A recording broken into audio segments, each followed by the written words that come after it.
예, CBS 라디오 박정희 한판승부 2부분을 열었습니다. 배우 유아인 씨 최근 마약을 투약한 혐의로 지금 경찰 조사를 앞두고 있는데 그것도 종류가 너무 많아가지고 또 많은 분들이 이 정도로 우리 국내에 마약 실태가 이렇게 만연해 있는 것인가라고 충격을 받으시는 분들이 많은데요. 이렇게 이제 왜 마약 사범은 줄지 않는 것일까? 그리고 어느 정도 만연해 있는 것인가? 한번 알아보는 시간 갖겠습니다. 최진묵 인천 다르크 마약류 중독 재발센터장을 모셨습니다. 어서 오십시오, 센터장님. 안녕하세요. 네, 진 작가님. 안녕하세요. 일단 청취자분들을 위해서 좀 소개를 해드리면 우리 센터장님이 그러니까 마약을 경험하신 바 있다가 중독에서 벗어나시고 지금 이제 그렇죠. 재활 돕고 계신 분이신 거죠? 네네, 저는 한 23, 4년 정도 마약류에 중독돼서요. 23년 정도. 젊으셔, 굉장히 젊어 보이시는데. 저 이제 올해 49 됐어요. 49이세요? 네네. 어. 오랫동안 이렇게 약물 중독으로 그 삶을 살다가요. 그러니까 예. 우연치 않은 계기에, 그러니까 엄청나게 끊고 싶었죠. 근데 예. 끊고 싶은데 이게 잘 안 되거든요. 그러니까 예. 뭐냐면 우선 약물을 사용하는 사람들은 내가 중독이라는 것 자체를 인지를 잘 못해요. 그리고 내가 언제든지 끊을 수 있다 생각을 하고, 내가 이건 가능해 이런 생각을 해요. 절제할 수 있다. 왜 그러냐면 저도 이제 제 경험상 저는 이제 우리 대한민국 같은 경우는 이제 약물을 하면 이제 형법적으로 걸리잖아요. 예. 저는 이제 교도소도 좀 다녀왔는데 네네. 교도소를 갔다 오면 괜찮아지는 거예요. 그게 근데 당사자들한테는 1년 정도, 2년 정도 사회에서 격리가 되는 순간 몸은 괜찮아져서 나오는데요. 이 사고방식, 그다음에 우리가 갖고 있는 감정적인 문제는 해결을 못하고 나오는 거예요. 그러니까 우리가 약물 중독의 문제를 육체적 금단만 생각을 하는데요. 예. 그거보다 더 큰 거는 의존성. 심리적, 네, 이 의존성을 그다음에 그다음에 이들이 다시 사회에 나가서 살아갈 수 있는 어떤 토대를 만들어주지 않는 이상은 예. 계속 반복할 수밖에 없는. 그럼 약물 중독이셨을 때도 직장을 가지고 계셨나요? 아니면 무슨 일을 하셨었나요? 직장도 다녀봤지만 결국 오래 못 다니는 거죠. 그러니까 저 어릴 때 제가 이제 막 그렇게 중독자로 살 때 어른들이 저한테 그랬었어요. 야, 왜 너 사지 멀쩡한데 그 막일도 못하니 이런 얘기 하셨었거든요. 근데 사실 막일도 못하는 사람인 거예요. 이 사람은 막일도 못하는 사람인데 막일을 왜 못했냐고 물어보는 거예요. 그러니까 몸은 성인인데요. 이렇게 중독이 오래된 사람들은 이런 정신적인 문제는 초등학생이라고 보시면 돼요. 그러니까 제가 이제 병원에서 근무를 할 때 약물에 문제가 있어서 이제 오는 친구들을 이제 저희가 이제 심리 검사를 하거든요. 예. 평균 IQ가 80 정도 나와요. 근데 이제 겉으로는 티가 하나도 안 나요. 그러니까 이게 떨어지는 겁니까 약물의 결과로? 그렇죠. 결과로 떨어지죠. IQ가 떨어지기도 근데 한다. 사고하고 이런 데 굉장히 떨어져요. 근데 우리 살아가는 데는 티가 하나도 안 나는 거죠. 겉모습에서는. 그러니까 자기는 모르는 거예요. 보이지가 않으니까. 그러니까 엄청난 문제인 선생님 거죠. 근데 23년을 하셨는데 어떻게 끊으셨어요? 저는 우연치 않은 기회에 그 교도소 내에서 이제 당시 우리나라에서 그분이 난 그렇게 유명하신 의사인지는 몰랐고요. 예. 그렇게 임상을 많이 가지신지는 몰랐어요. 예. 그분이 쓰는 칼럼을 보고 출소하면서 찾아갔어요, 제가.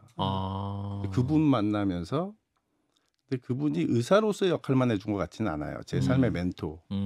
네, 상담하시고 대화하시면서. 그렇죠. 제가 살아가는데 어떻게 해 나가는지를 하나부터 그러니까 지금 생각을 해보면 저를 다시 키워준 것 같다는 느낌. 다시 키워줬다. 그렇죠. 근데 이제 약물 중독의 문제는 이렇게 접근하지 않으면 해결이 안 돼요. 근데 우리는 약을 끊는 거에 대해 집중을 하잖아요. 그렇죠. 다시는 먹지 근데 그건 마라. 이제 증상일 뿐인데 우리는 원인을 찾아야 되거든요. 그러니까 그 증상이 잠깐 떨어지는 것 같지만 다시 와서 딱 붙어요.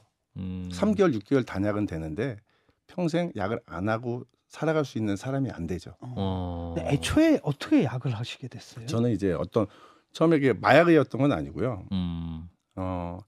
그 과거에는 이게 의약 분업이 안 돼 갖고 이제 약국 가면 우리 약 다 샀었잖아요. 예. 당시에는 그냥 그런 약국에서 파는 약인데 환각이 오는 약들이 있었어요. 근데 그게 동네 선배들이 먹는 걸 보고 저는 이제 또래들 그렇죠. 문화에 들어가고 싶으니까 담배 배우듯이 했는데 그게 대마초가 되고 대마초를 피다가 교도소를 갔는데 거기서 이제 만난 형들이 필로폰을 가르쳐주고 왜냐면 마약수들은 한 방에 다 몰아넣거든요. 그래요. 그러니까 교도소는 거의 지금은 학교가 됐네. 사관학교죠.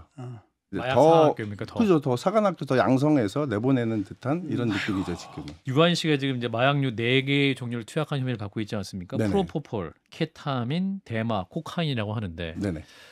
뭐 이렇게 많아요? 어떻게 벌써 이제 전문가시니까 네. 지금 유아인 씨 상태는 어느 정도로 진단이 됩니까? 지금 4가지 종류를 한 상태인데. 그러니까 저희 현장에서 보면은 지금 뭐 시청자들이나 이제 음. 보시면 와 이렇게 뭐 이렇게 마약을 많이 해 예. 이렇게 되는데 지금 현장에서는 이게 그냥 일상적인 모습인 거죠. 이게 하나라고 보시면 돼. 이게 뭐 다른 백반같이 마약 백반이다. 그렇죠. 그러니까 뭐냐면 아예 하드드러그라는 일식삼찬인가요? 예. 그 일식삼찬이라는 거지. 그러니까. 필로폰을 하거나 펜타닐을 하거나 이제 아주 하드드러그 하는 사람들은 그것만 해요. 그거 이상의 더 쾌락을 주지를 못하니까 다른 이 소프트하는 것들이. 근데 이 소프트 드러그 하는 친구들은 다. 이것도 그래서 저희는 그 멀티드러그라고 해요. 멀티드러그 유저라고 얘기를 하는데. 유아인 씨가 멀티드러그 유저예요. 그렇죠. 다양한- 그리고 또 이게 약물이 이게 뭐 이거 하고 뭐 코카인하고 예. 케타민하고 뭐 이게 따로따로 한다고 보시는데 예. 지금은 섞어서 해요. 더 환각성을 높이기 위해서 우리가 이제 코카인하고 케타민을 같이 보통 많이 하거든요. 코르비파는. 예. 그리고 코케이라고 우리가 불러요. 예. 현장에서는 이제 아이들끼리 코카인하고 케타민을 섞어서 같이 하고. 그러니까 이거는 뭐 이상한 게 아니에요. 그냥 많이들 하는구나 그렇게 그냥. 지금 그쵸. 소프트 드러그라고 말씀하셨는데 야, 하드 코케인이- 같은 경우는 못 끊고 소프트는 그래도 좀 조절이 됩니까? 이렇게 이게- 말씀드린 게 맞는지 모르겠지만 이 지금 말씀하신 이게 지금 이제 이렇게 말씀 주신 게 예. 젊은이들의 널리 퍼져 있는 지금 인식이에요. 이거 뭐냐면 이거는 내가 더 조절 가능해. 여기까지는. 그래서 별 문제가 없어라고 생각하는 게 진짜 문제인 거예요. 필로폰 유저나 뭐 펜타닐이라는 친구들은 자기들이 느껴요. 이거를 끊어야 된다는 거. 그리고 어느 정도 딱 사용을 하면 야 이거 어떻게 끊지를 고민을 하는데 큰일 났다. 이렇게 라이트 드러그라는 친구들은 예. 문제가 없다고 생각하기 때문에 더 중독이 돼서 저 끝에 가서 끊게 되는 거죠. 저 끝에는 어느 정도 수준입니까? 거의 계속 이제 몸과 여기서 마음이 다 더 가는 거죠. 뭐 그냥 더 하드로 가지 않겠어요? 계속 올라가죠. 이제 약은 계속 올라가고 올라가다 보면 더 세월은 지나고 더 중독은 더 많이 되는 이런 악순환의 고리에 들어가는 거죠. 그러니까 이번에 이제 마약 논란이 터지면서 유아인 씨의 이제 인터뷰 속의 모습을 조명하신 분도 있어요. 네네네. 뭐 틱 증상, 거친 숨소리 이게 뭐 네. 검색어로 나오면서 이게 마약 증상, 마약한 이후의 모습이지 않냐라고 막 추리하시는 분이 있는데 저도 이렇게 그래서 그걸 좀 봤어요. 예, 선생님 근데 보셨는데 예. 제가 현장에서 봤던 그 틱의 증상은 아니에요. 아니에요. 굉장히 부자연스러워요. 예. 그러니까 틱은 약으로 된 틱은 거의 몸하고 일체예요. 그러니까 온몸을 떠는군요. 이렇게 부르르. 부자연스럽지가 않은데 제가 그분을 보면서 뭘 느꼈냐면 저걸로 어떤 처음에 저런 행동을 했을 때 네. 어떤 이득을 굉장히 봤구나. 아니면 언론에서 굉장히 조명을 해줬던지. 특이하다. 배우로서의 뭐 그런 게 그러니까 있다. 그게 강화됐다라는 느낌이 더 저는 강했어요. 그러니까 마약이랑 별 상관없는 거군요. 그건. 근데 이제 예. 그 임상은 없으셨던 분 같아요. 그 말을 하신 분이 이렇게 얘기를 했는데 그게 막 이렇게 화제가 돼서 이렇게 문제가 됐던 것 같은데 제가 현장에서 봤던 틱하고는 틀리다. 근데 틱 장애가 분명히 생기고요. 숨소리도 굉장히 거칠게 하기는 합니다. 그렇군요. 아니 그래서 뭐 더글로리에서도 뭐 마약 중독자 하나 나오기도 하고 무슨 영화 같은 거 보면 막 온몸이 가려서 막 긁기도 하고 막 이렇게 벌벌 떨기도 예, 하고 뭐 이런 게 부작용들 나오잖아요. 엄청 네. 하는데 실제로 막 뭘 먹기도 하고 정말로 그렇습니까? 이게 뭐냐면 그것도 여러 마약 중독을 섞어 놓은 거예요. 막 먹는 거는 예. 이제 필로폰을 하다가 안 했을 때 아니면 암페타민류를 하다 안 왔을 때 필로폰을 하면 에너지가 확 들어오니까 3일 4일 잠을 안 자고 아무것도 안 먹어요. 집중만 하고. 근데 그게 약효가 빠지면 먹기 시작을 해요. 근데 막 축구 떠는 거는 예. 아편이 베이스가 되는 마약이에요. 그러니까 그런 것들을 드라마 영화에서 만들어 놓는 것 자체가 잘못됐어요. 왜냐하면 이런 모습이 안 나와요. 약을 하는 초기 사용자들은 대마 사용하는 친구들은 이거 무슨 소리 하는 거야. 케타민 하는 친구도 이거 무슨 소리 하는 거야 이러면서 자기는 중독이라 아니라고 생각하는 거죠. 난 저런 증상이 오해하는 없으니까. 아하. 저게 이제 일반적인 감기의 증상을 생각하는데 오늘은 그냥 멀쩡하게 사회생활을 하니까 3-4시간이면 요즘에 마약 같은 경우는 3-4시간이면 없어지거든요. 체내에서 왜? 아니 그러니까 이 증상이. 증상이. 예, 그러니까 증상이. 없어지니까 이 친구들이 봤을 때는 뭐야 도대체. 그럼 금단도 현상도 심하지 않은 건가요? 그렇죠. 요즘에 나오는 약들은 요즘에 이제 파티 드럭이라는 것들은 금단이 별로 심하지가 않아요.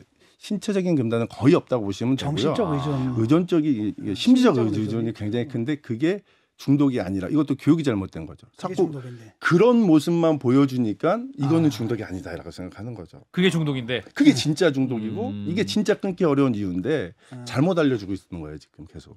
어떤 의미에서 담배랑 비슷한 거 아닙니까 그러면? 그쵸. 담배랑도 비슷하죠. 음. 근데 이제 굉장히 강하죠. 진 작가님이 깜짝 놀랐어요. 본인 담배 피우고 지금 들어왔어요. 왜 자꾸 담배랑 섞어요? 아니, 담배도 중독성이 있는 거니까 사실은 그렇죠. 어떤 의미에서는. 네, 있죠. 담배를 비범죄화해 주세요. 아, 심각하네요. 근데 엄청 지금 심각해요, 우리나라가 지금 마약 범죄가 굉장히 많고 정부 차원에서도 지금 막 나서고 있는 상황인데 그렇죠. 센터장님 보시기에 이제 상담도 많이 하시지 않습니까? 네, 그럼 네. 요즘 어느 정도 심각성이 어느 정도입니까? 지금 심각성 포함해서 저도 궁금한 게 이제 법무부 발표의 반박 뭐 이런 것도 쭉 보니까 네. 우리나라가 어쨌거나 상대적으로 마약 청정국이라서 우리나라를 경유지로 많이 써서 마약 거래가 많은 것처럼 보인다 이런 주장을 하시는 분들도 있고 아니다 실질적으로 청년들을 중심으로 해서 광범위하게 퍼졌다 이렇게 말씀하시는 분도 있는데 현장에서의 이제 대검에서는 이제 굉장히 보수적으로 잡죠. 음. 10배 정도 잡는 것 같아요. 이제 암수 비율을. 학계에서는 막 28.5배 최하, 예. 28.5배 정도 봤는데 1년에 막 2만 명 전후 잡히거든요. 18,000명 작년 같은 경우 마약 사범이 마약 사범이요. 야, 그럼 28배를 하게 되면은 60만 명. 그렇죠. 어휴. 60만 명 정도 있다. 그게 이제 이게 뭐 적게 잡았을 때 얘기를 하는 거죠 현재. 근데 그 정도를 보고 있는데 그러니까 이 중에서 요즘에 잡히는 그러니까 1년에 잡히는 사범수들의 2만 명이면 반 정도가 초범이에요. 과거에는 그 초범 비율이 한 35% 전후에서 왔다 갔다 했는데 예. 지금은 50%가 넘었는데 50%의 대다수가 20, 30대. 아, 20, 30 확산되고 있다는 얘기잖아요 지금. 굉장히 많이. 10대도 10대도 굉장히 많아지고 있죠. 이거 경로를 그러니까 구입을 그냥 가만히 있다가 살 수는 없을 테고 우리나라는 마켓이 딱 정해져 있죠. SNS라고 딱 정해져 있고 그 안에 들어가면 모든 마약이 마트처럼 생각하시면 돼요. 그리고 거기서 그 딜러라는 친구들은 홈쇼핑하고 똑같이 지금 구매해서 사시는 분에 대해서는 얼마 서비스를 드리겠습니다. 그래요? 원 플러스 원? 막 이런 식으로? 뭐. 네, 그렇게 광고를 다 해요. 아, 그럼 라이브로 방송을 해요? 그럼요. 그리고 이걸 사서 투약하는 모습을 전송하시는 분한테는 얼마를 주겠습니다. 이 정도예요. 이게 우리나라의 현재 그리고 코카인이 지금 우리나라에 뭐 방송에서 없었다라고 얘기하는데 과거에는 대마나 필로폰만이 문제였죠. 네. 지금 우리나라는 코카인, 케타민, 엑스터시, 뭐 몰리 없는 마약이 없어요. LSD 그 안에 SNS. 그러니까 젊은 친구들하고 이렇게 얘기를 하면 이제 막 시작하는 친구들이 대마만 하고 있거든요. 처음에 시작할 때 요거는 괜찮지 않아? 왜냐하면 합법화되는 나라들이 있다 뭐 보니 캐나다 네. 뭐 이런 나라들. 요 정도는 괜찮은 거 아니야라고 시작은 하는데 마켓 자체가 모든 마약을 팔기 때문에 그 마트에는 유혹을 마트에 여러 가지 상품이 있으니까. 그죠? 그 유혹을 참지를 못하죠. 그리고 또 그런 것도 있는 것 같아요. 그러니까 이제 대만은 좀 광범위하게 돼 있는데 그 중에서 자극을 좋아하고 중독에 강한 사람들이 100명 중에 5명 정도 있는 거죠. 그러니까 이제 외국 같은 경우도 대마에서 그냥 끝내고 일상생활을 사는 사람 대부분인데 그 중에서 5에서 10 정도는 거기서 문을 열고 나면 조금 더 센 거, 그렇죠. 조금 더 센 거, 하드로 넘어갈 때까지 계속적으로. 근데 그 과정 전체를 지금은 SNS에서 홈쇼핑 하듯 구할 수 있다는 말씀이신 거네요. 홈쇼핑을 하죠. 홈쇼핑을 하고 해요? 있죠. 아니 도대체 아니, 어디서 어디서 들어오는 해요? 겁니까 이거를? 아니 네. 그걸 적발할 수 근데 그 SNS 자체가 우리나라에서 어떻게 압수수색 영장이나 어떻게 수사를 할 수 있는 단계는 아니고요. 그러니까 해외 서버니까. 해외 서버니까. 근데 이제 해외서버구나. 국내에서 경찰이나 검찰이 굉장히 그 수사에 대해서 아까 조수빈 좀 전에 얘기했듯이 잡혔잖아요 결국. 예, 예. 그런 형태로 잡아가고 있는데 아. 본질적으로 해결이 안 되는 거죠. 왜냐하면 계속 만들어지니까. 그러면 자녀들이 SNS를 할 경우에 그 어떻게 걱정하시는 그러니까 저는 부모들이 SNS에서 왜 그거를 하냐가 문제인 거죠. 네. 그게 거의 우리나라 99%가 그 한 SNS에서 정리가 되거든요. 아하. 모든 그거는 사실 못하게 해야죠. 제가 자식한테는 못하게 하죠. 아, 그 SNS를. 네. 아하, 그렇군요. 노출되기가 너무 쉬우니까. 뭐 그게 텔레그램 해외 같은 서버가 겁니까? 있고 그쵸. 검색이 잘 되는데 이런 거군요. 네. 텔레그램이네요. 그래요. 자, 다시 유아인 씨 얘기로 넘어가면 이분이 이제 또 그 프로포폴을 네. 2021년에만 서울시내 여러 병원에 총 73차례 투약을 받았다라고 네네. 하고 이게 지금 4,497ml 네네. 받았다고 하는 이게 어느 정도입니까 그러면? 그러니까 성인 1인이 한 1시간 정도 푹 잠자는데 한 200ml에서 250ml 정도가 아, 그래요. 이제 1회 투약약이거든요. 어. 그걸 더하면 20번 번 정도, 그러니까 많은 횟수는 아니에요. 지금 현재 어. 플로포폴에 진짜 중독된 친구들이 어느 정도 실정이냐면 제가 이제 현장에서 보면 이제 그 피부과나 그 성형외과 상담하는 실장들이요. 아침에 딱 오면 그 중독된 친구들한테 문자를 쫙 보내요. 뭐라고 보내냐면 우리 오늘 베드 벼요. 아 베드 침대 비어요. 영업하는 거예요. 이제 베드 빕니다. 그러면 중독이 됐기 때문에 여기를 가면 약을 준다는 걸 알죠. 그러니까 맞을 수 있다. 가면서 그 실장에 음료수 사다 주고 명품 백 사다 주고 잘 보이려고 그 베드를 차지하기 위해서. 그럼 그 베드를 딱 차지를 하면 실장들은 어떻게 하냐면 오늘 프로포폴 종이 아침에 들어가서 저녁 때 나오거든요. 병원 문 열 때 시작해서 닫을 때까지 나오는데 500만 원짜리 시술하세요. 1000만 원짜리 시술하세요. 이렇게 장사를 해요. 아 프로포폴 맞은 다음에 맞는 조건으로. 맞는 조건으로 그러니까 이게 영업의 수단이 영업의 수단이에요. 되고 이게 있다. 중독자들에게는 영업의 수단이고요. 마약 관리 통합 시스템이라는 게 있는데 그 역시도 영업의 수단이 될 수도 있는 거죠. 그럼 애매모호하잖아요. 왜냐하면 잡아도 네. 시술했는데요. 시술해서 필요해가지고 투약하니까. 제가 얘기하는 게 뭐냐면 이 프로포폴 같은 중독자들 경우는 그 마약류 통합 관리 시스템을 의사가 딱 한 번만 보면 무조건 알거든요. 네. 원장이 알 수 왜냐하면 있겠죠. 계속 다니는 게 나오기 때문에 나오는데 우선 이게 안 하는 게 문제. 안 하는 이유는 이제 그게 들어가는데 접속 시간이 좀 걸리고 뭐 여러 가지 이유가 있어요. 근데 예.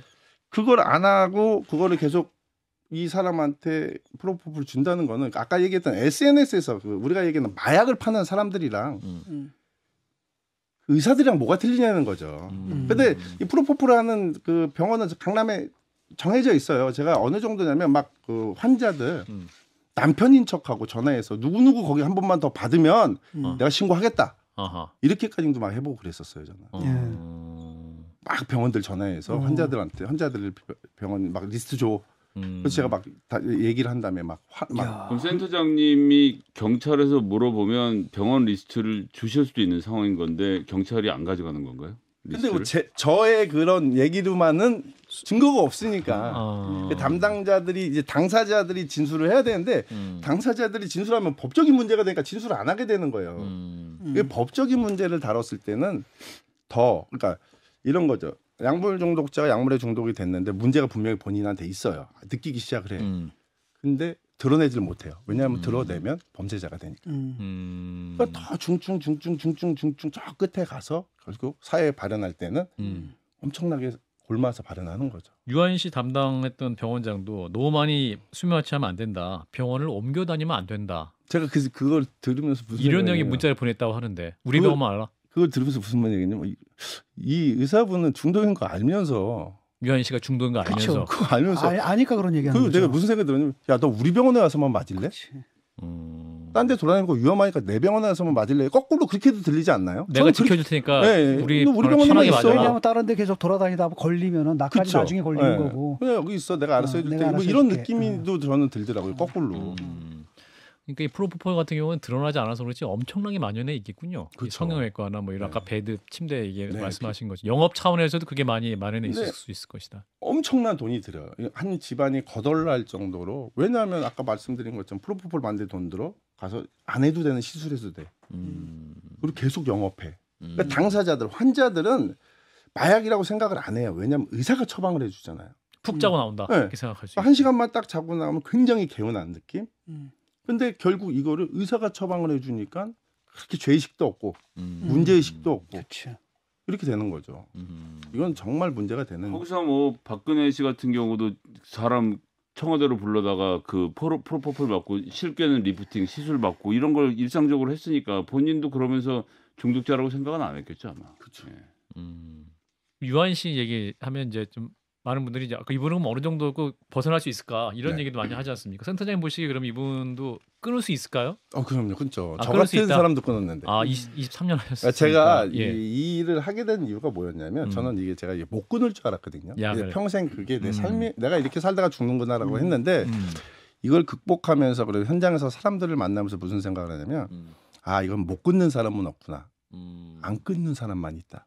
안 끊는 사람만 있다. 네, 못 끊는 사람은 없다라는 게 저의 결론. 그러니까 그러면서 이 일을 하게 된 것 같아요. 혹시라도 방송을 들으시는 분 중에도 아직 못 끊는 분이 안 끊는 분이 있을 수 있으니까 어떤 그쵸. 말씀 주실 수 있을까요? 그러니까 이게 본인들이 이 문제를 결국 다 드러냈을 때 도움을 받을 수가 있거든요. 다 저희 드러내야 된다. 그렇죠.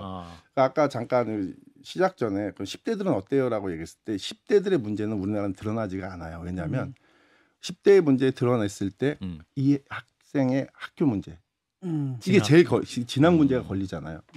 근데 한창 우리나라에서 그 공부 잘하는 약이라고 해서 이제 공부 잘하는 약, 네, 집중 잘하는 약 이래갖고 이제 그것도 병원 처방약이죠. 그 약도 굉장히 썩어가고 있는데도 드러내지를 못했거든요. 자기 암암리에 이렇게 서로 주고받고 하면서. 근데 드러내지를 못하니까 고치질 못하는 거죠. 근데 당사자들한테 분명히 얘기하고 싶어요. 왜냐하면 지금은 그래도 우리나라가 조금 많이 과거에 비해서 법적으로만 다뤘었잖아요. 근데 이제 보건복지부에서 이제 임상적으로. 네, 보건복지부에서 그러니까 마약류 치료보호제도라는 걸 만들어놨어요. 그러니까 그거는 내가 약물의 문제가 있을 때 그 병원을 찾아가면 법적인 문제는 일단 접어두고 네, 아예 그냥 그래요? 그다음에 공유하지 않아요 법무부하고는. 그래서 치료에 집중을 해줘요. 근데 치료가 되는 질병이다라는 걸 좀 알았으면 좋겠네요. 중독의 폐가 어느 정도일까요? 일단 어린 친구가 하면 인생이 어떻게 바뀝니까? 뭐 IQ가 낮아진다지 말씀하셨는데 그거는 그냥 극단적인 사례 좀 말씀해 주시면. 예, IQ가 낮아지는 거는 그냥 물론이고요. 예. 이제 어린아이 때 이제 성인이 되기 전에 보통 이제 마약을 했을 때 우리가 IQ가 낮아지고 사고를 할 수 없는 이유는 가장 큰 건 전두엽이 망가지는 건데요. 네. 청소년 시기에는 전두엽이 다 완성되기도 전이죠. 그러니까 훨씬 더 폐가 큰 거죠.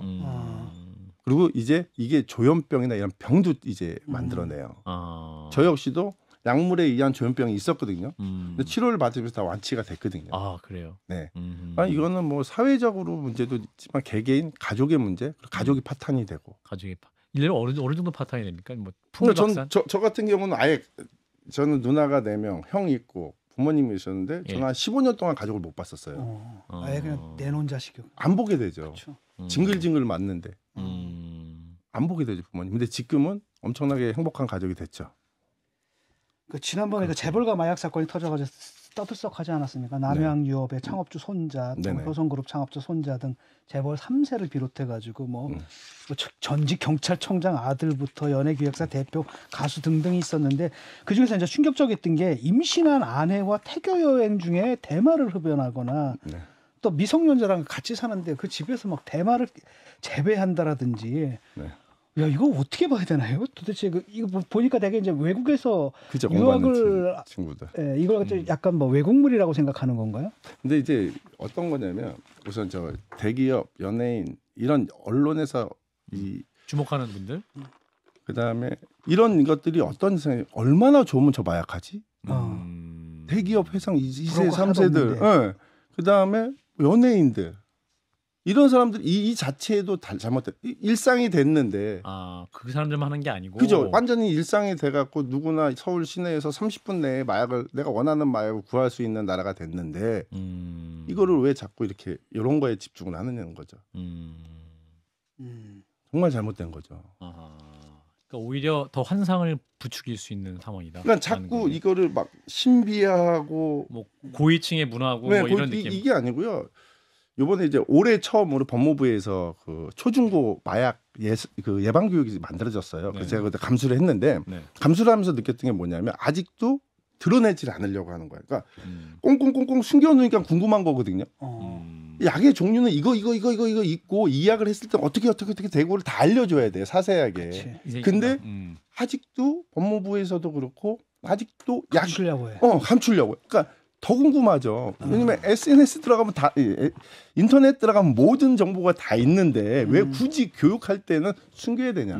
마치 성교육이랑 비슷하다. 그죠. 드러내야죠. 드러내서 양성화시켰을 때 훨씬 더 호기심이 없어지죠.